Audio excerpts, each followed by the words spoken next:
Bonjour mes frères et sœurs, mes chers amis. Nous sommes encore ce matin dans une troisième étude sur le 13e chapitre de la deuxième épître aux Corinthiens. Notre bon Père du ciel, c'est avec joie encore ce matin qu'on se met devant toi pour que tu nous instruises. Nous instruises sur ce texte qui nous vient de toi à travers l'apôtre Paul, à travers les Écritures, cette parole de Dieu, si précieuse pour tes enfants, si vraie, car tu es la vérité. En dehors de toi, il n'y a point de vérité. Tu es la source de toute vérité. Conduis-nous encore ce matin par ton Esprit Saint. Amen. Nous avons vu que dans ce chapitre 13, Paul dit aux Corinthiens, « J'ai l'intention d'aller vous voir une troisième fois. Et ce que je vais faire, quand je vais arriver, je vais vous reprendre sévèrement, sans ménagement, tous ceux qui ont péché précédemment, et tous les autres aussi. Je vais les reprendre avec toute l'autorité qui m'a été donnée, avec toute l'autorité du chef et de la tête de l'Église. Je vais prendre des témoins avec moi et on va reprendre ceux qui ont péché et qui ne se sont pas repentis. Et tous ceux qui sont en train de suivre ces gens-là, de suivre les faux apôtres et les faux docteurs. Mais j'aimerais mieux pas le faire. Donc je vous encourage, on a vu ça hier, à vous examiner vous-même, à savoir si vous êtes dans la foi. Oh, mes chers amis, nous prenons au sérieux cet encouragement-là d'apôtre Paul. Examinons-nous continuellement, à savoir si on est dans la foi. Ne prenons pas pour acquis. Je suis sauvé, pas de problème, moi je suis correct, je ne veux rien savoir d'autre. Il ne faut pas se rassurer ou se donner de l'assurance d'une mauvaise manière. Ce qui fortifie la foi, c'est s'examiner et de pouvoir expliquer, d'avoir des preuves que nous sommes dans la vérité. Je me souviens, quand j'étais plus jeune chrétien, je le fais encore aujourd'hui, mais quand j'étais plus jeune chrétien, j'aimais recevoir les gens qui venaient de d'autres mouvements religieux au Québec. Ils passent par les portes, d'autres qui ne passent pas par les portes. J'aimais m'asseoir avec des gens qui étaient, que je pensais, que je croyais être contre ma foi. Et je me m'asseoir avec eux autres pour discuter, pour voir si j'étais capable de répondre avec les Écritures à ces gens-là. J'ai trouvé un certain plaisir, et quand ils partaient, j'avais une assurance plus forte encore d'être dans la vérité. J'ai dit, ils ne m'ont pas montré par les Écritures que ce que je crois est faux, et j'ai pu leur montrer, moi, par les Écritures, qu'ils se trompaient. Ils ne m'ont peut-être pas cru, mais j'ai gardé la foi. J'ai vu que les Écritures appuyaient ce que je croyais. Et je voyais qu'eux allaient chercher ce qu'ils disaient dans d'autres livres que les Écritures. Tour de garde, livre de Mormon, tradition des pères, ou tel autre homme. Je m'ai testé ma foi pour voir si elle pouvait tenir le cap en Jésus-Christ. Paul dit, examinez-vous vous-même pour voir si vous êtes dans la foi. Si un de ces gens-là avec qui je discutais m'aurait troublé, m'aurait emmené des versets qui m'auraient amené à douter de ce que je croyais, et ça l'est déjà arrivé, je m'assisais et je travaillais et j'étudiais et je cherchais dans les Écritures. Ils ont-tu raison? Alors, je me souviens d'un homme un jour qui m'avait dit ce que j'appelle aujourd'hui une vérité. Mais lui, quand il me l'a dit, moi j'ai dit, c'est mensonge, c'est pas vrai. Mais ça avait semé un doute en moi et j'ai fait mes devoirs. J'étais allé chercher dans les Écritures, j'ai travaillé pendant quelques semaines et j'ai dit, il a raison. il a raison. Et je suis allé le voir, puis j'ai dit, tu as raison. Dans ce point-là, tu as raison. Dans d'autres points, il était au côté de la coche, mais dans celui-là, il avait raison. Examinez-vous vous-même. Donc, je n'aurai pas besoin, moi, de vous faire passer un examen. Et ce matin, il dit, en attendant que j'arrive chez vous, en attendant que j'aille vous voir, je vais faire quelque chose. Vous, pendant que vous vous examinez, moi, je vais faire quelque chose. Verset 7 jusqu'au verset 10. Cependant, nous prions Dieu que vous ne fassiez rien de mal, non pour paraître nous-mêmes approuvés, mais afin que vous pratiquiez ce qui est bien et que nous soyons comme des approuvés. Car nous n'avons pas de puissance contre la vérité. Nous n'en avons que pour la vérité. Nous nous réjouissons lorsque nous sommes faibles, tandis que vous êtes forts. Et ce que nous demandons dans nos prières, c'est votre perfectionnement. C'est pourquoi j'écris ces choses, étant absent, afin que présent, je n'ai pas à user de rigueur, selon l'autorité que le Seigneur m'a donnée pour l'édification et non pour la destruction.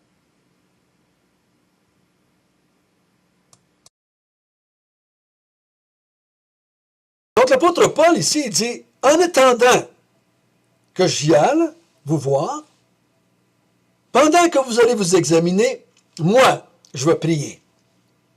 Je vais prier. Je vais prier mon Dieu. Nous prions Dieu. Nous prions Dieu. Que vous ne fassiez rien de mal. Est-ce que Paul maintenant prie pour la perfection chrétienne? Est-ce que Paul prie ici que je prie que quand je vais arriver chez vous, je vais trouver une église parfaite, qui pêche jamais? Je vais trouver des chrétiens qui vont avoir atteint la maturité parfaite, qui vont m'avoir rejoint dans la perfection, parce que s'il prie pour les autres, il prierait pour lui. Non, c'est pas ça dont il parle. Il dit, je prie que vous ne fassiez rien de mal. Non pas pour paraître nous-mêmes approuvés, mais afin que vous pratiquiez ce qui est bien et que nous soyons, nous, désapprouvés. Si on retourne à hier, regardez si vous êtes approuvés ou désapprouvé. On est dans notre contexte ici encore, hein? Et je prie que vous ne fassiez rien de mal. Mal ici veut dire que vous réagissez mal à l'exhortation face au péché, ou que vous vous détournez de la vérité en Christ, vous suivez les faux apôtres, les apôtres de Satan, les faux chrétiens. C'est ça dont on parle ici. Nous prions que vous restiez attachés à la saine doctrine qu'on vous a transmise une fois pour toutes, et que vous gardiez une bonne attitude face au péché. Non pas que vous soyez capable de ne jamais pécher, que vous fassiez seulement que le bien, mais pratiquer le bien ici, dans notre contexte, je crois personnellement, c'est de garder la vérité, transmise une fois pour toutes par les Écritures, et de garder une bonne attitude face au péché ou à l'immoralité. Attitude d'humilité devant les réprimandes des Écritures, ou d'un frère, ou d'une sœur, ou d'une église. Donc il dit, nous prions Dieu pour vous. Ensuite, il dit au verset 8, « Car nous n'avons pas de puissance contre la vérité, nous n'en avons que pour la vérité. » Donc, il dit, on ne peut pas reprendre des gens qui seraient dans la vérité.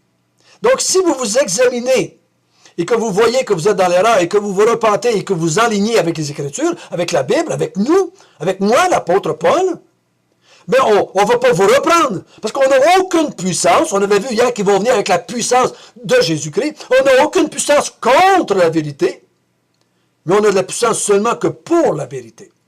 Donc, si vous vous repentez et que vous marchez droit avec nous, avec les Écritures, aujourd'hui on dirait, mais on n'a aucune puissance contre ça.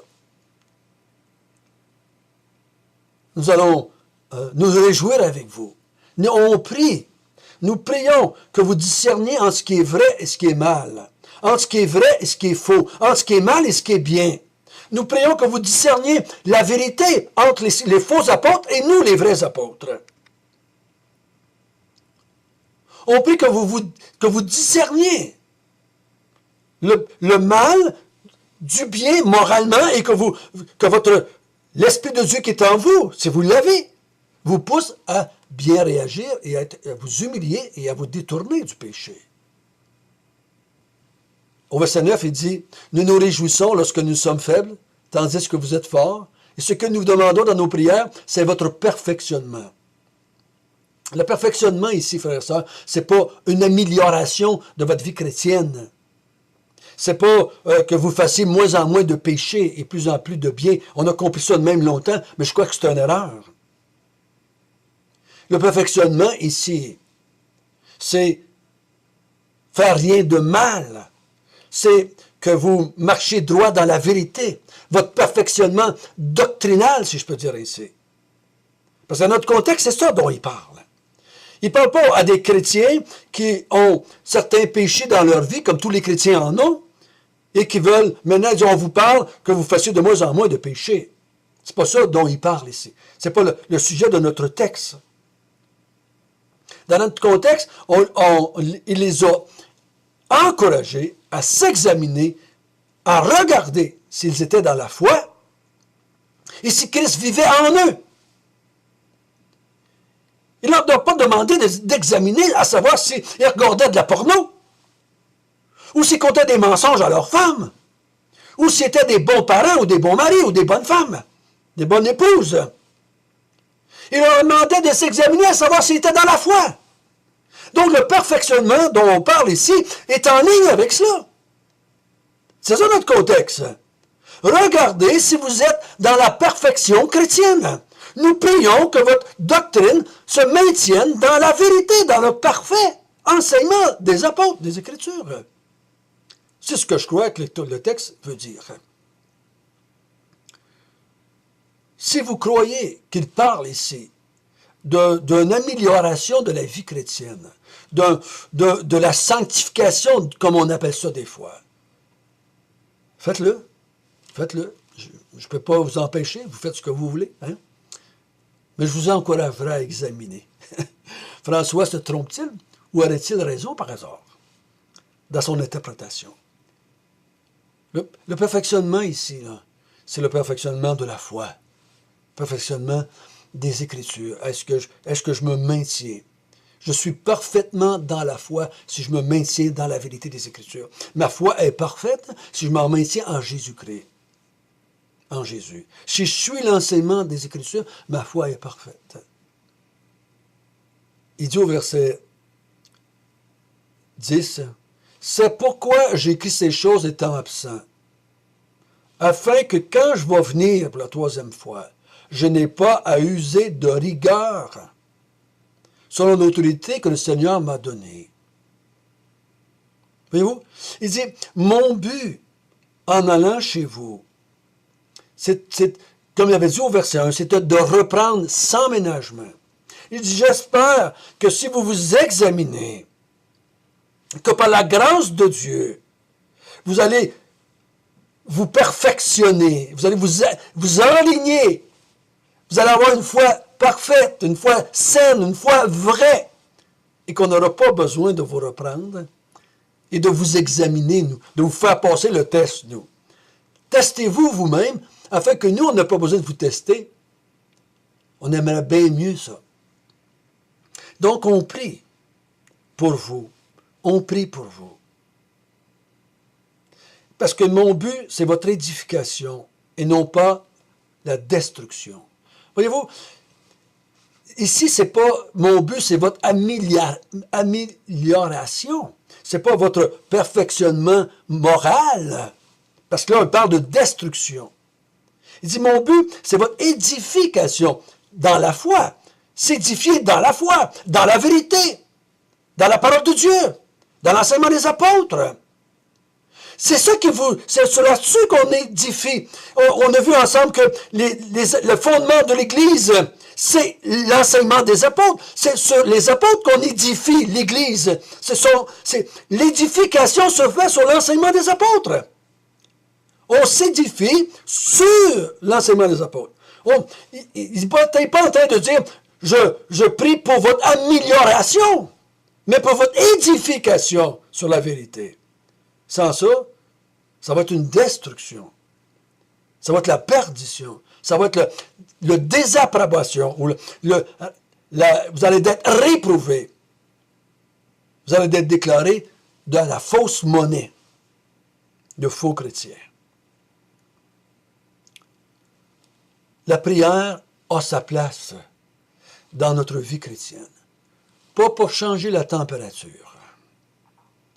Pas pour empêcher les gens d'être malades. Pas pour empêcher les accidents sur la route. Pas pour empêcher les gens qui sont déclarés en phase terminale par le médecin, pour les empêcher de mourir. Ce n'est pas pour changer votre mari, ou votre femme, ou vos enfants. Dans notre contexte, du moins, ça n'a pas rapport avec ça. Paul dit, je prie pour vous. Que vous restiez dans la vérité. Frères et sœurs, si je peux vous encourager ce matin, vous exhorter,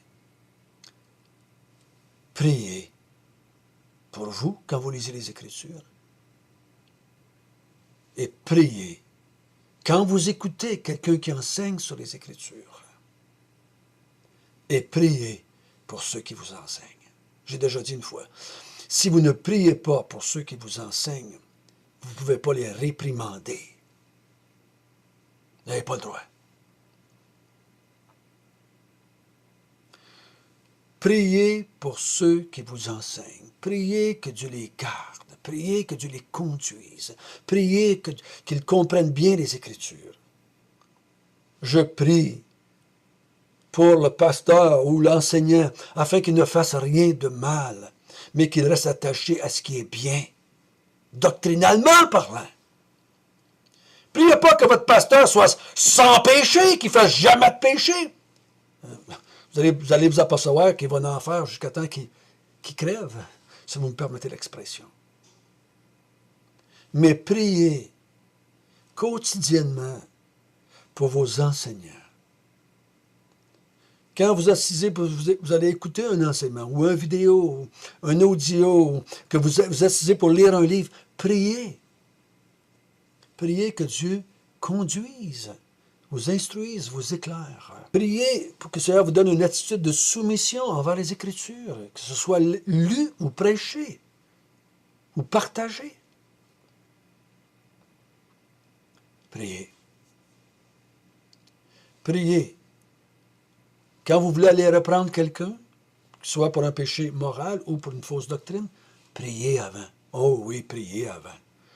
Une fois, j'ai dit, il y avait quelqu'un qui m'avait dit, François, penses-tu que je peux aller reprendre cette personne-là qui vit dans un péché? Et je lui avais dit, comment ça fait tant que tu pries sur ce sujet-là? Est-ce que ça fait une secousse que tu pries pour toi, d'abord, pour savoir si toi, tu es dans la vérité à ce sujet-là? Est-ce que tu pries pour la personne, que Dieu puisse l'aider? Est-ce que tu pries là-dessus depuis une petite secousse?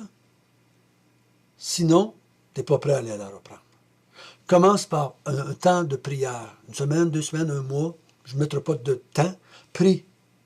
Prie pour cette personne-là. Prie pour toi avant d'aller reprendre quelqu'un. À savoir si c'est toi ou lui qui est dans la vérité. Si tu as bien discerné les Écritures. Parce que bien des fois, j'ai vu des gens aller reprendre d'autres chrétiens pour quelque chose qui n'était même pas péché. Donc, soyons sages dans notre réprimande et dans nos exhortations. Notre bon Père du ciel, guide-nous dans la prière. Aide-nous à prier pour ceux qui nous instruisent. Aide-nous à investir dans ceux qui nous enseignent, afin qu'ils puissent prendre du temps pour bien étudier et nous instruire. Oh Seigneur, l'enseignement des Écritures dans une Église est primordial. Plus important que la bouffe, plus important que les baptêmes, plus important que quoi que ce soit.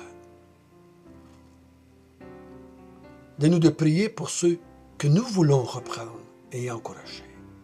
Au nom de Jésus. Amen.